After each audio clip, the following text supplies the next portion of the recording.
One of the best benefits is that it boosts immunity. In test tubes, garlic appears to kill cancer cells, and studies involving people show some of the same outcomes. According to the Iowa Women's Health Study, involving 41,000 middle-aged women, those who routinely ate garlic, fruits and vegetables, had a 35% lower colon cancer risk. Benefits came from raw and cooked garlic, not supplements. Also, it works as an anti-inflammatory. Research has shown that garlic oil works as an anti-inflammatory. So, if you have sore and inflamed joints or muscles, rub them with the oil.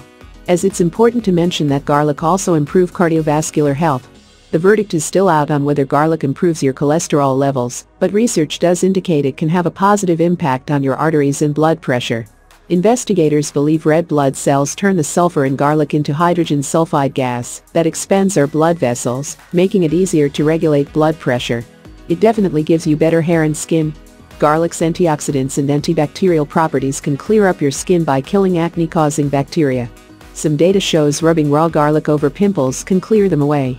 Beware, though, that it could cause a burning sensation on your skin. As a sure thing, garlic protect your food. Those same antibacterial properties in fresh garlic can kill the bacteria that lead to food poisoning, including Salmonella and E. coli. Don't use garlic as a substitute for proper food sanitation and food handling, though. Last but not least, it treats athlete's foot. Garlic also fights fungus. If you have athlete's foot, soak your feet in garlic water or rub raw garlic on your feet to attack the itch-causing fungus.